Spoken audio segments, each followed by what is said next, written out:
Prashant Kishor BJP का रणनीतिकार था 2014 के चुनाव का, तो उसे हर चीज़ की जानकारी थी इनकी।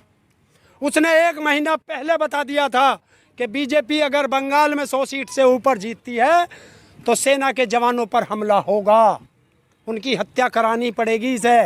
और देखो चुनाव के बीच में 24 जवान शहीद हो चुके हैं, 30-32 घायल पड़े हैं और 15 लापता हैं।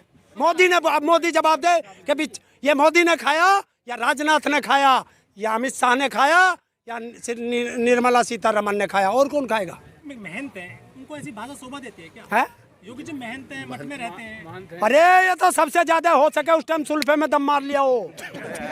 ये सारे सुल्फा पीने वाले हैं। खत्म कर दिए हैं, लेकिन जो दसाल्ट कंपनी है जो इसने यहाँ जेट भेजे हैं उसमें दलाली सामने आ गई है।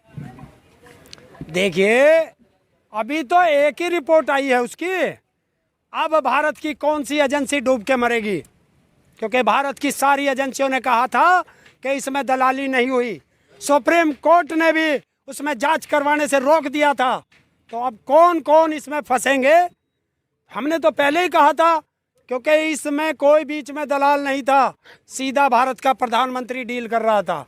फिर बताइए 1 मिलियन यूरो किसको दलाली दी गई है?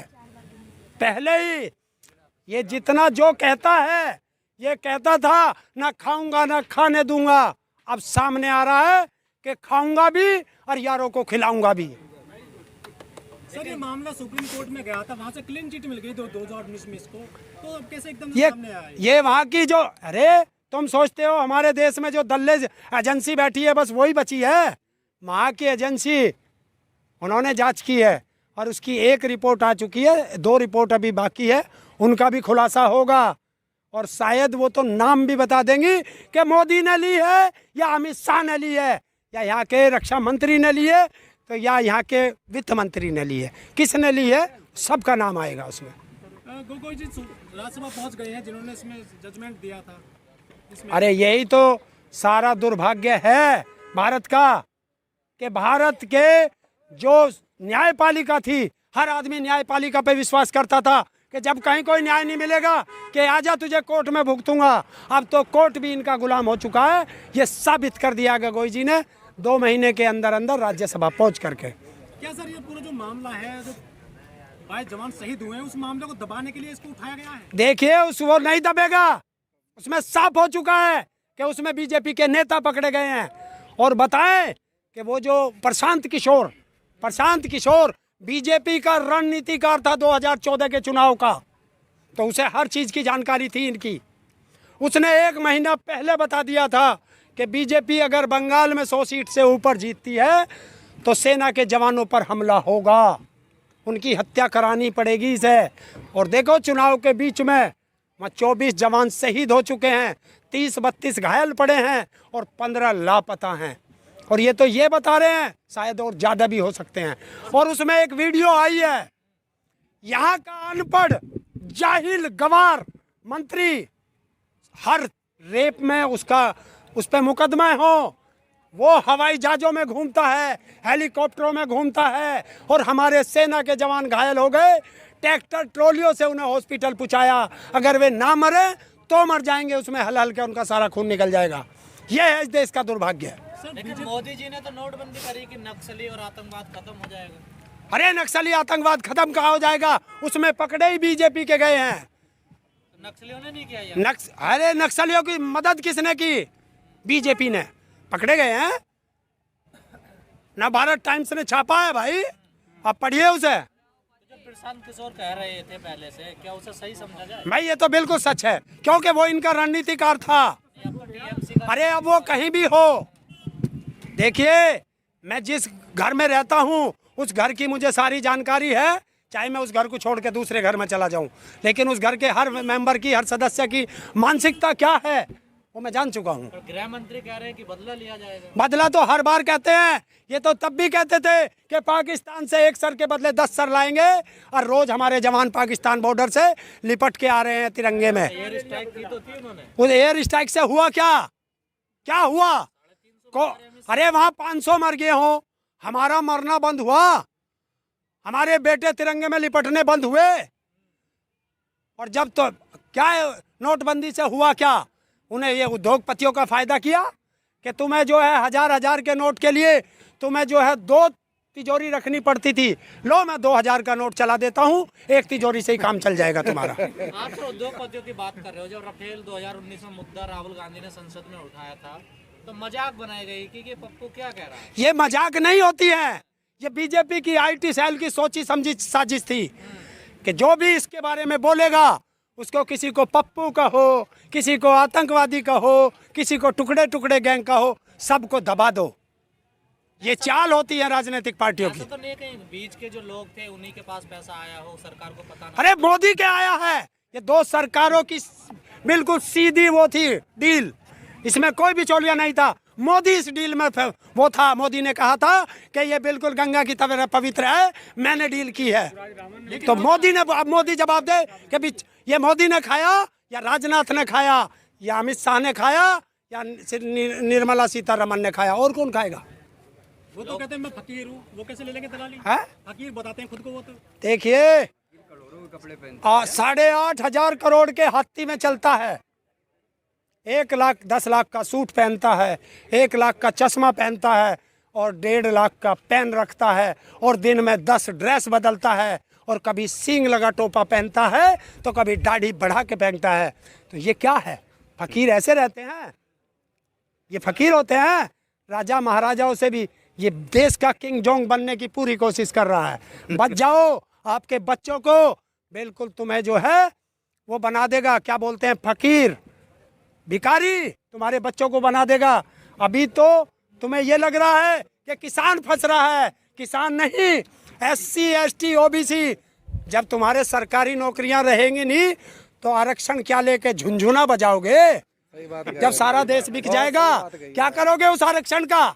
उस सर्टिफिकेट का क्या करोगे तुम लोग? SC OBC नहीं है इस आंदोलन में किसानों के। मैं कह रहा हूँ सब आओ, एक साथ कूद जाओ। अभी है नहीं, अभी हैं, थोड़े हैं, सबको आना पड़ेगा।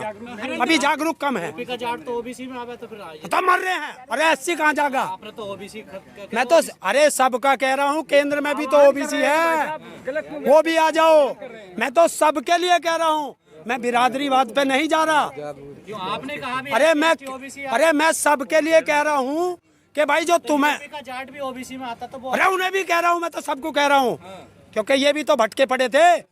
ये भी तो सब घर घर मोदी, हर हर मोदी, घर घर मोदी कह रहे थे। और जिसने अपने घर में मोदी बांट लिया उस घर का नाश पक्का है। हरेंद्र जी, मोदी सरकार ने कल कह दिया कि देश में जो 1.5 लाख सैनिक है, जो जवान है, उनको हटाया जाएगा, मतलब नौकरी छीनी जाएगी उनकी 2-3 साल के अंदर। बिल्कुल लिमिटेड लोग रहेंगे, लिमिटेड लोगों से तुम पे हंटर चलवाया जाएगा और किंग जोंग उसका उदाहरण बनेगा।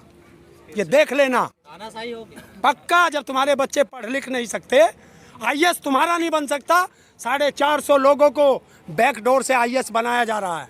तो उसका विरोध थोड़ा ही कर रहे हैं आप। कौन? सबका करना पड़ेगा। तो उसकी शुरुआत तो 1 साल पहले हुई, तब तो नहीं आए। अरे यार, आज तो दिन लिखड़ा, जब से तुम्हारी आंख खुल जाए तब से सवेरा है, बच लो। मतलब सांप निकल गया, लकीर पे लट। अरे कहाँ लिकट गया? अभी तो 450 बनने, 30 ही तो बने। और तुम अब लड़ लो, किंग जोंग को हटा लो, उन्हें सबको जेल भेजा जाएगा जो 30 बन गए हैं बैकडोर से। जब उनके पास डिग्री नहीं है कैसे बन गए? वही फर्जी, जैसी राजा की डिग्री ऐसी अपनी प्रजा की डिग्री फर्जी देगा ये। सरकार तो उन्हें पहले से रखती थी, अब मजबूत कर दिया उनको, पक्कों में कर। हाँ तो इसीलिए पहले कॉन्ट्रैक्ट पे थे ना, तो कभी भी निकाल दो, कभी भी बांट दो। अब तो वे जो IAS और बन के जाएंगे उनके सिर पे सचिव बन के बैठेंगे, और वो जितने भी बना रहे हैं वो सारे RSS की सोच वाले बना रहे हैं। कल का एक योगी जी का वीडियो वायरल हो रहा है जहां वो मीडिया कर्मी को एक गाली दे रहे हैं। बहुत अच्छी बात है, गाली देना बहुत अच्छी बात है। देखिए वही तड़वे चाट मीडिया है। अरे सरकारी मीडिया नहीं है, ANI है, ANI है, सरकारी नहीं है, ध्यान रख। और सरकार सबकी बात करती है तो ऐसी तड़वे क्यों चाट रही है? आई ना अकल। देखिए गुलाम जो होगा ऐसे ही गाली खाएगा। हमने कहा था गुलाम क्यों बनते हो इनके? अगर तुम में हिम्मत है तो निष्पक्ष रहो, जेल भेजेंगे भेजने दो। योगी जी के बारे में क्या कहेंगे, उनका रवैया सही था क्या? अरे ये तो उनकी पहले से आदत रही है, ये तो पहले से आदत है इन लोगों की कि जो भी आगे बढ़ के बोलेगा उसे गाली देंगे, डंडे से डराएंगे, जेल से डराएंगे। वो तो कह रहे हैं लास्ट की 3 सेकंड का एडिट कर दिया है। किसने करा है पूरा चौरसिया करा है? दीपक चौरसिया तो दीपक चौरसिया से क्या हो कि पूरी वीडियो जारी कर दे, एएनआई के पास होगी, पूरी क्यों नहीं करते? तो लाइव चल रहा था, है? वो तो लाइव चल रही थी वीडियो। नहीं, मैं तो ये कह रहा हूँ एडिट कर दी, और वो किसी छोटे मोटे ने नहीं, भारत के भूतपूर्व आईएएस ऑफिसर, जो हिंदुस्तान का सबसे ज़्यादा पढ़ा लिखा, सबसे ज़्यादा इंटेलिजेंट आईएएस ऑफिसर था, उसने वो जारी करी है, सूर्य प्रताप सिंह ने। तो ये तो उनने जारी की है। वीडियो को सही बताया। योगी जी मेहनत है, उनको ऐसी भाषा शोभा देती है क्या? है? योगी जी मेहनत है, मठ में रहते हैं। अरे ये तो सबसे ज्यादा हो सके उस टाइम सुल्फे में दम मार लिया हो। ये सारे सुल्फा पीने वाले हैं। जबान फिसल जाती है तो माफी, जबान फिसली थी तो माफी मांगते क्यों? तो मुख्यमंत्री क्या है? नौकर है जनता का, गाड़ी पलटती है यूपी में, है? गाड़ी पलटा देते हैं। तो गाड़ी पलटती है तो संसद में माफी भी मांगते हैं, संसद में आंसू भर के भी रोते हैं।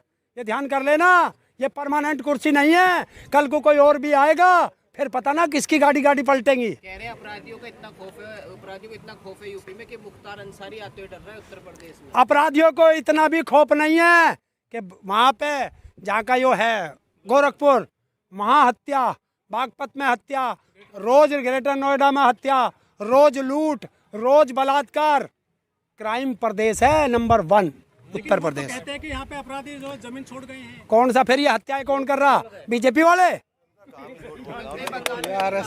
देखिए जितने अपराधी थे जब वे सारे बीजेपी में चले गए तो अब कौन करे हत्या? टाइम कौन करेगा? क्राइम कौन करेगा? ये सारे क्राइम के बाप हैं ये।